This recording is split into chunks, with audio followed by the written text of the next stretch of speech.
advokat sekaligus praktisi hukum, Dr. Togar Situmorang memberikan pendapat menohoknya kembali atas polemik ijazah palsu Joko Widodo masih menjadi perbincangan. Dan sebagai informasi, Roy Suryo kembali mengatakan bahwa dugaan pemalsuan ijazah Jokowi dicetak di Pasar Pramuka. Mari simak video lengkapnya berikut ini.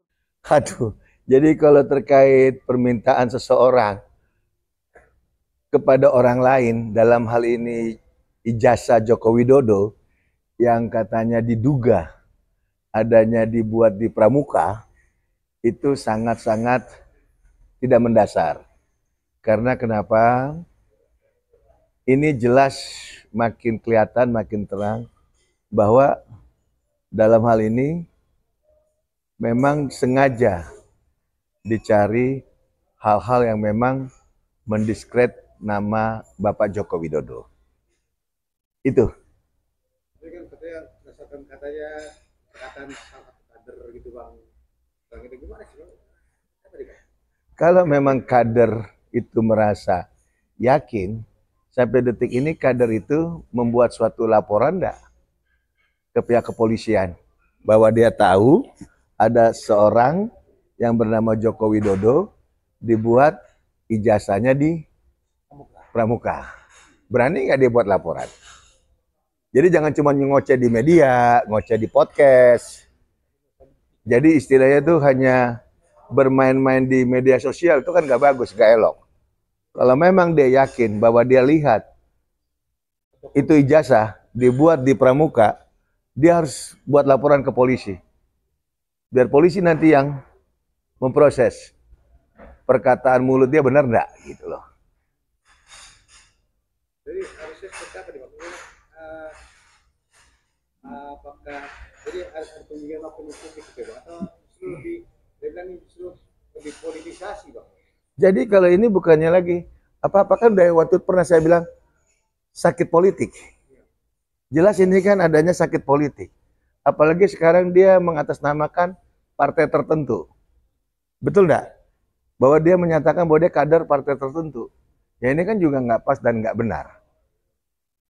Akan meneliti lagi, minta lagi nanti kitanya tadi sih menurut berita, kayaknya jasa UGM, SD, SMP pun sudah Apa? Jasa Jokowi SD, SMP pun akan dipertanyakan juga. Iya itu kan makanya tadi saya bilang ini kan agak sakit politik. Orang kan ada sakit hati, ini sakit politik. Karena mereka tidak puas begitu karismanya Jokowi pada saat di partai tersebut misalnya, itu dia hengkang, bahkan sampai tidak merespon lagi, ya itu mereka mungkin kecewa. Nah itu jadi kelihatan kan ngerucut kemana arahnya. Apalagi sampai diperlihatkan foto, ada Jokowi, ada Gibran, Mas Bobi atau apa, dibilang ada semacam dinasti. Kalau saya rasa ini nggak dinasti, orang berprestasi. Kamu aja sirik. Ya, kalau kamu punya prestasi, anakmu menjadi pejabat, bapakmu pejabat, eyangmu pejabat, itu kan prestasi. Nggak salah, bukan dinasti. Ini era keterbukaan. Ini era keterbukaan, ini era Gen Z, tidak ada hak larangan. Yang penting orang itu adalah warga negara Indonesia dan tidak sedang tersangkut masalah hukum. Jadi apa yang salah? Jadi kalaupun Pak Jokowi jadi presiden dulu, Mas Gibran jadi wapres, Mas Bobi jadi gubernur, ataupun siapa lagi, Kaisang jadi ketua umum PSI, itu kan berprestasi. Jarang loh, jarang ada satu keluarga punya prestasi hebat. Bahkan Ibu Irena, saya anggap itu adalah seorang ibu negara dulu ya, selama 2 periode, hampir 10 tahun, itu sangat bersahaja. Sangat karismatik, sangat dia natural, tidak memposisikan dirinya itu sebagai seorang ibu negara yang harus dihormati. Enggak, luar biasa. Jadi salah kalau terus sampai detik ini dibombardir terus, bahkan kemarin dengan bangganya membuka kaos. Kalau membuka begini Superman, banyak masyarakat ditolong. Kalau ngebuka kaos begini, Dibilang dinasti, itu ketahuan. Panci di rumah tolong ditutup lagi. Bang, itu bisa dibilang pelecehan juga sih, Bang, atau perbuatan kriminal. Enggak, itu bukan pelecehan, tapi itu menandakan bahwa tidak mampunya seseorang melihat fakta keluarga besar Jokowi menjadi orang hebat di Indonesia. Makanya dia pakai kaos. Jadi bilangnya sirik gitu pakai istilah kalau Oh, bukan itu. Ada film Nikita ya, sirik ya.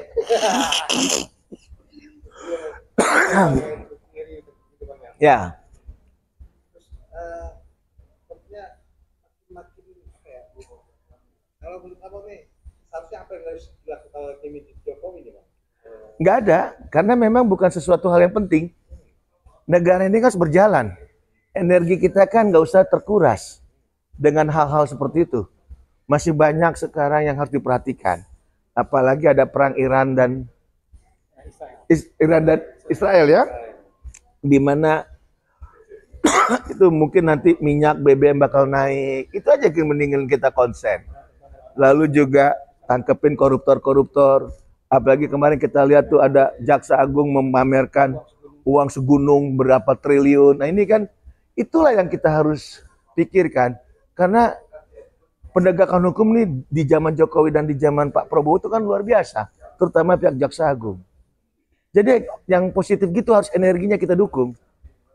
Jadi Bang nggak sendiri atau gimana nih Bang? Ini akan hilang sendiri. Hilang sendiri karena tadi masa transisi mereka tidak siap.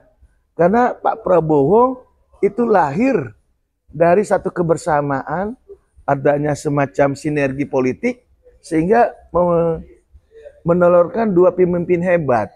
Satu Presiden Prabowo, yang kedua Wakil Presiden Gibran. Ini kan bagus gitu loh.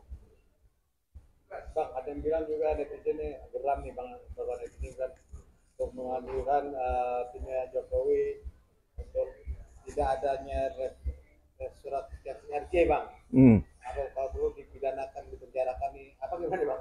Kalau masalah restoratif justice itu kan produk polisi. Ya bisa-bisa saja, tapi paling tidak dalam hal ini penegakan harus ditegakkan lah.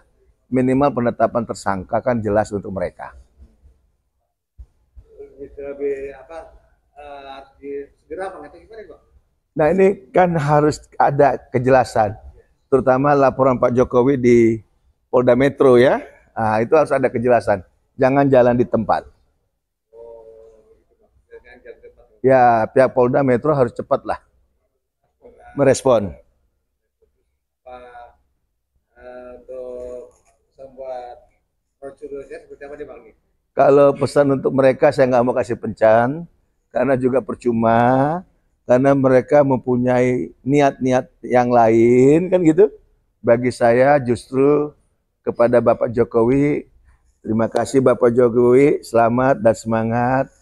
Dan juga kesempatan ini Bapak adalah tokoh bangsa yang betul-betul masyarakat hormati dan kagumi.